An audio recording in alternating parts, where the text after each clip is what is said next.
Blessings in Jesus, dear friends. I'm coming to you from New York City, trying to recover from surgery and on my way back to Great Britain. Once again, thank everyone for their prayers, please. You've all been very, very kind. The letters and gestures of support and good wishes we've received have been absolutely tremendous. I'm not out of the forest yet, but I can at least see a clearing ahead. But I do need prayer. I'm not doing very well physically, frankly.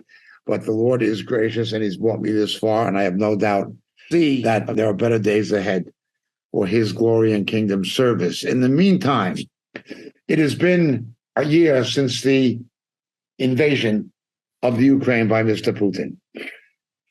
There are two schools of thought.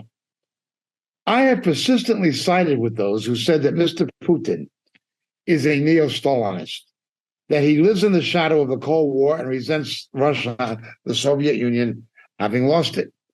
He's extended his tentacles into Georgia, into Belarus, into Sevastopol in southern Ukraine, Crimea. He murdered Litvenko in London. He is definitely an expansionist. In this, the West is right. But that is not to say that some of the things that he has said do have some merit.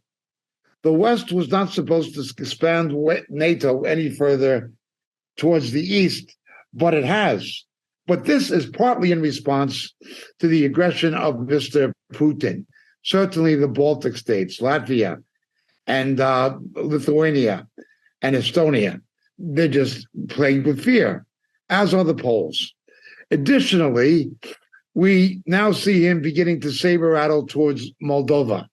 He's a bad man and a dangerous man. The question is, what is the best way to stop him? Now, this invasion has blown up in his face in a number of ways.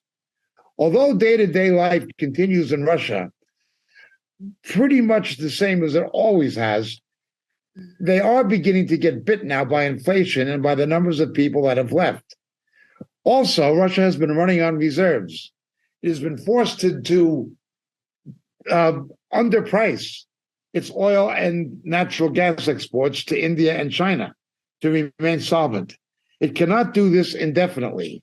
Sooner or later, there is going to be more significant disruptions to the Russian economy. He does have an incentive to negotiate.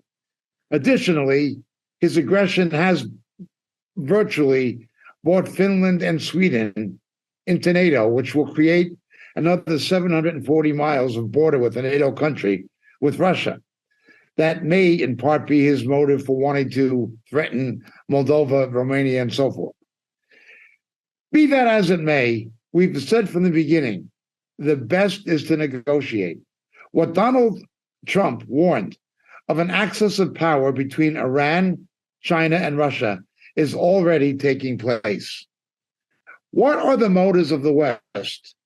Again, what Putin said as his justification, talking about the moral decadence in the West and the homosexuality, we don't argue with what he's saying. But who is Russia to talk about morality when it's targeting civilians, when it's killing children, and no compulsion about doing it?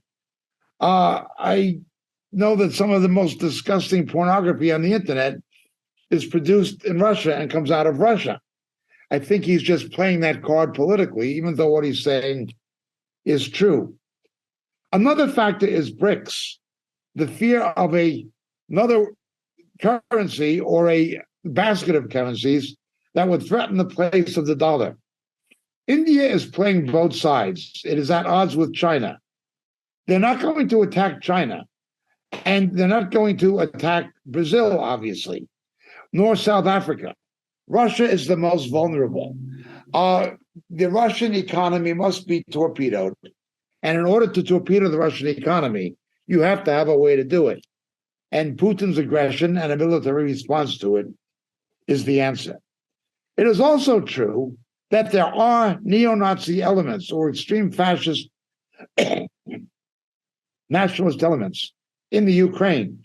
But with the Jewish president Obviously, Putin has overstated this. He is legitimately a bad man, but a proxy war with NATO, and that's what we have now, a proxy war with NATO, where NATO is simply using the Ukraine, and Iran and China are in league with Russia now,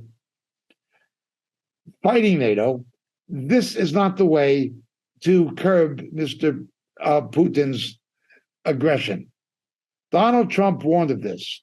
And had Donald Trump been reelected, this would not be happening. Now, again, I voted for Donald Trump twice. I shall not be voting for him again under any circumstances because of his hosting of the homosexual gala in Mar-a-Lago. I just won't. I do not think any Christian should. I would hope that Larry Elder and Governor DeSantis would form a ticket as an alternative to Donald Trump.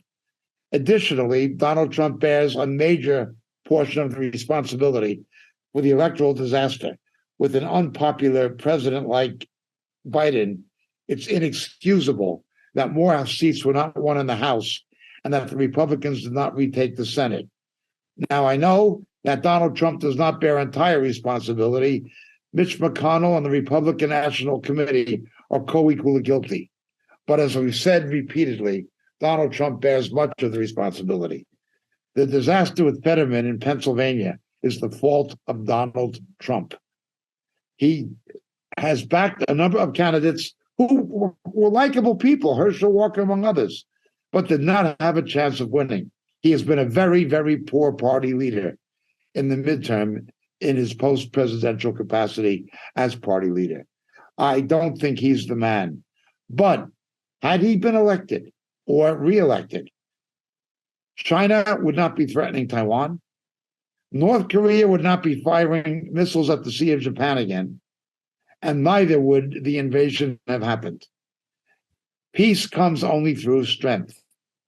Biden sent the wrong signal when he withdrew from Afghanistan unilaterally, leaving 13 Americans to be killed and putting God knows how many billions, some say up to $80 billion worth of arms in the hands of radical Muslims. That was the signal to China. That was the signal to Russia.